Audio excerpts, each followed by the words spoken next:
මට ෆීල් වෙනවා. මට දැන් අපි ඇත්තටම මේ මානසික ස්ටේජ් පටන් ගන්නතර පස්සේ අපිට දැන් ෆීල් වෙලා තියෙනවා දැන් මේ ග්‍රෝ අප් වෙනවා කියලා.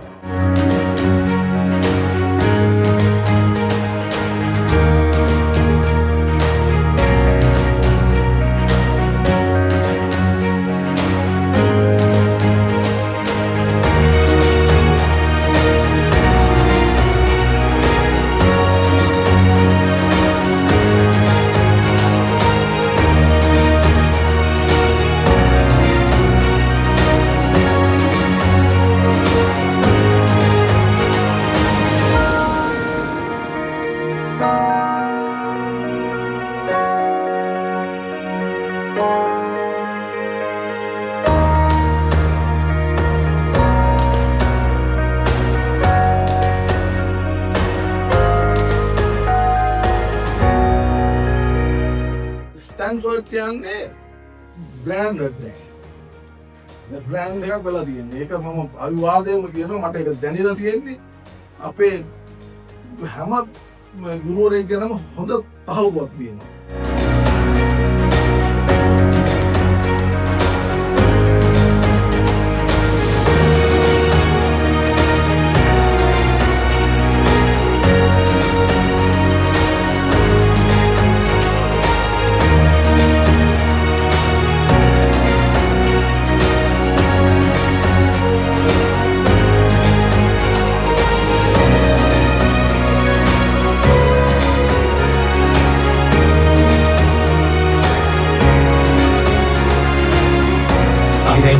හැමදාම මගේ ඩයිලා ළමයි ඉස්සරහට ගිහලා උගන්වනවා විතර. නමුත් ඒ ඉගෙනීමට එහා ගිය ලොකු දක්ෂතා සමුදායක්, සැඟවුණු කුසලතා සමුදායක් මේ ගුරුවරු ගාව තියෙනවා. ඉතින් අද ඒ දක්ෂතාවලට, ඒ කුසලතාවලට සර් අවස්ථාවක් හම්බෙන්නේ. හරි, දැන් අපි පළවෙනිම ආරාධනාව කරන්න අපේ කලිපු සර්ට. මේ අපි ටිකක් මේ ඉතල පන්න මිනිස්සු හරි.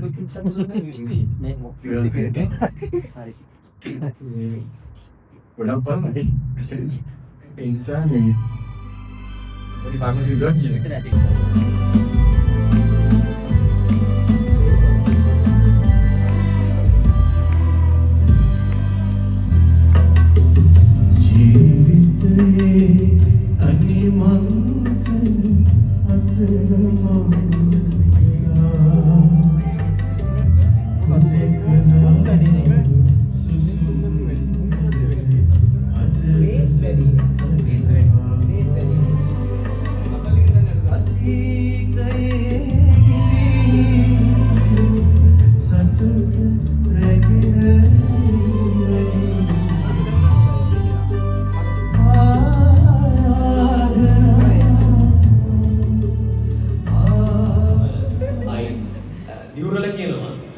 අදින් පස්සේ ඔබ කියනවා ගායකයන්ගේ ලයිස්ට් එකට මහේෂ්ගේ නමක් දාන්න. මේ බොහොම දක්ෂ ගායකයෙක්. අපි ආරාධනා කරනවා මහේෂ්.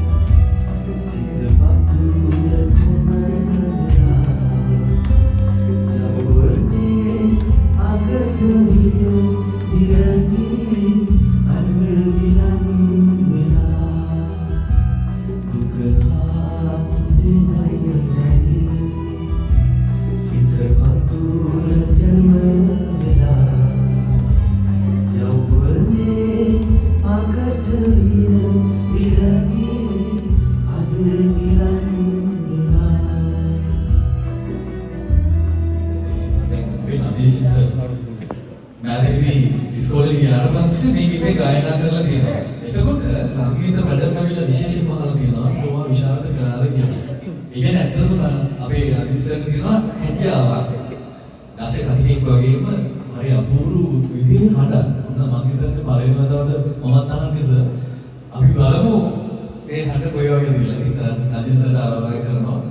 ප්‍රවීණ ගංගදේශක විද්‍යාව ඉරණ සුසංග ව්‍යාඛ්‍යාන බොහොම ස්තුතියි සාදර පිළිගැනීමට අපි විභාගයට වගේ පුරු. කන වෙලාවේ මේ වෙලාවේ ආගෙන ආවම ඉන්නේ පුළුවන් විදිහට කියන්න.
කියලා නේ. සින්දු කවි තමයි කියන්නේ.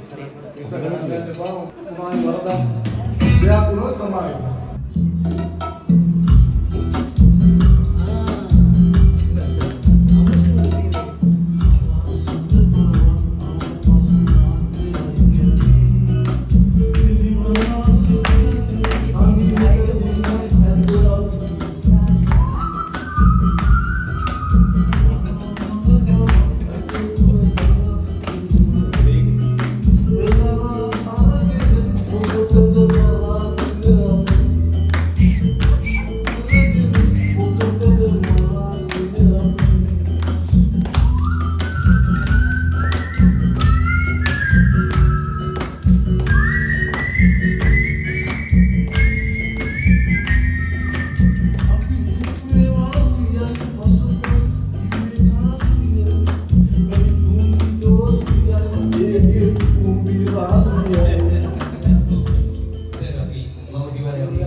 කඩුව දුන්නද උදුරගත්ත තාම සැකයක් තියෙන හින්දා කවියෝ අදටත් වාද කරනවා ලියලියා කවි දෙපිළ බෙදිලා ඔයාගෙන මං ආවේ ඒකයි ඉතින් කිසිවක් නොකර සංගවා එදා වනෙහි උනේ මොනවද කුමරියනි මට දෙන්න පහද එලා මේක YouTube ඉන්ටර්විව් කරන කෙනා කුමරියගෙන් අහනවා එතකොට කුමරිය මෙන්න මේ වගේ උත්තරයක් දෙන්නේ දනුත්තර හට මගුල් මාලය පළඳන්න යයි මගේ වෙන්නේ පියතුමා තනි වචනේ දුන්නම කෙලෙසකද පිටු පාලයි මවාගෙන උන් පිරිමි රූපය බොද වෙද්දි බහුපු කුහර මැද්දේ ඒක හින්දයි මල්ලියේ මං ඔහුත් එක්කලා මගට බැස්සේ ඇත්තම සර් මේ කලාව කියන එක මොනතරම් අපූර්වද අපි විද්‍යාව වෙන්න පුළුවන් මේ භෞතික විද්‍යාව වෙන්න පුළුවන්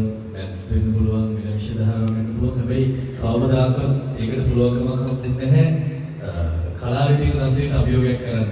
දැන් අපි හැමෝම වෙනස් විදිහමානයක රසයක් විඳිද්දි සර් හරි ලස්සන දෙයක් විමත් කරලා මගේ චිත්‍රපටයක් ලැබුණා. සරච්චන්ද්‍රයන් කොච්චර දක්ෂද මේ නිර්මාණය කරන්න මේ වගේ නිර්මාණයක් මිනිස්සු ඉදිරි කරන්න අද අපෝ බලත් ඒක හිතුණා මේක අහද්දී අපි මනමේ බලන්න අපි අපෝ බලන්න ඕනේ කියලා හිතුවා. ඉතින් සර් මේ අද ඉන්නවත් සුපිරි තාරකාවක් පොඩි තාරකාවක්. හරිද? මේ අය හරිම දක්ෂයි. විශේෂයෙන්ම ඉංග්‍රීසි භාෂාවෙන් ගීත ගායනා කරන සදන්නා සර් ආරාධනා කරනවා. අනිවාර්යයෙන්. ආරාධනා කරන්න તો කොහොමද? මම දැකලා තියෙන විදිහට සිංහල ගීත ගායනා කරනවට වඩා වැඩි අනුමත දක්වන්නේ ඒ ගායන ශිල්පී, ගායන ශිල්පී ඉංග්‍රීසි ගීත ගායනා කරනවා. දැන් මොන ගීතයක් ගායනා කරාද කියලා අපි දන්නේ නැහැ. ඒකයි පමණයි. නිසා වේදිකාව බාර ගන්නවා.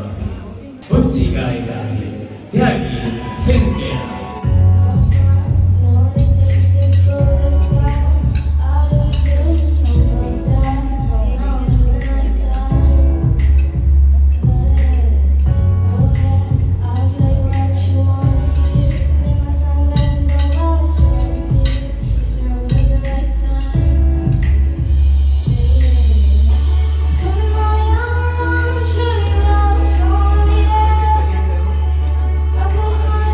I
කියලා.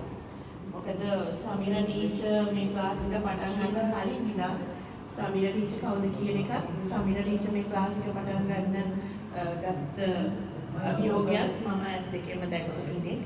ඒ වගේම සමීර ටීචර්ගේ වටේ හිටපු ආදරණීය ළමයි ටිකක් එක්ක සමීර ටීචර් එලිස්ක් එක අරන් එළියට බැස්සා. එදා ඉඳන් අද වෙනකන් සමීර ටීචර් එක්ක එකටම හිටපු ඒ කියන්නේ මගේ දරුවෝ චුටි කාලේ ඉඳන් මගේ විශ්වාසයෙන් සමීර ටීචර්ත් එක්ක තියලා එවුවා. ඒ වගේම කොවිඩ් කාලේ අපි ක්ලාසස් කරනකොට මම දැක්කා කවදා හරි දවසක next level කියන එකට මේ ක්ලාස් එක යනවා කියලා. මොකද ස්මාර්ට් බෝඩ් දාලා ඒ වගේ ළමයින්ට අඛණ්ඩවම අධ්‍යාපනය දෙන්න ගොඩක් මහන්සි වුණා සමීර ටීචර් මේ ක්ලාස් එකේ. එතකොට ඒ කාලෙත් මම දැක්කා මේ පිළියන්දල අපිට දකින්න ලැබෙන හොඳම ක්ලාස් එක මේක වෙයි කියලා අනාගතේ. ඊට පස්සේ අන්තිමට සමීර ටීචර්ගේ පාරේ ගිහිල්ලා මාත් අන්තිමට මේ ක්ලාස් එකට ජොයින් වුණා. ඉතින් දැන් අපි හැමෝගෙම එකම අභිප්‍රාය තමයි අපි මේ වැඩ කරන අපේ අධ්‍යාපන ආයතනය උසස් තැනකට අරන් ගිහිල්ලා ආඩම්බරයෙන් කියන්න ඕනේ අපි ස්ටැන්ෆර්ඩ් එකේ ටීචර්ස්ලා අපි හදන ස්ටැන්ෆර්ඩ් එකෙන් ඒ වගේම අපේ වගකීමක් තමයි ස්ටැන්ෆර්ඩ් එක කියන නම රටට ගෙනියන එක. ඒ වගේම එක බ්‍රෑන්ඩ් එකක් කරන එක. ඒකෙන් බබලෙන්නේ අපි විතරක් නෙවෙයි අපේ ඉගෙනගත්ත දරුවෝ පවා. එතකොට මේක අධ්‍යාපන ආයතනය නිසා අනිවාර්යයෙන්ම සේවයක් සපයන්නේ. ඉතින් එතකොට විශ්වාසය, ආදරය, ගෞරවය කියන එක නිතරම තියෙන්න ඕනේ. එහෙම නැති වුණොත් ආයතනයට ඒක බැඳලා ඉන්නේ නැහැ දරුවෝවත් දෙමාපියන්වත්. ඉතින් ඒක උපරිමයෙන්ම සමීර ටීචර් තරන්ස එක තියෙනවා අපිට. මොකද දරුවෙක් ගැන වගකීමෙන් ඒ දරුවගේ මුලින් ඉඳන් අග වෙනකම්ම ඒ දරුවා ගැන සමීර ටීචර් තරන්ස හොයනවා. පොඩි වෙනස්කමක් වුණත් දරුවන්ගේ ඒ වෙන එක දකිනවා. ඉතින් ඒක නිසා ඇත්තට මම හිතන්නේ මේ වගේ අධ්‍යාපන ආයතන තියෙන එක දරුවන්ගේත් වාසනාව, දෙමාපියන්ගේත් වාසනාව. මේ අධ්‍යාපන ආයතන එකතු වෙන්නේ ලැබිච්ච එක මගේත් වාසනාව.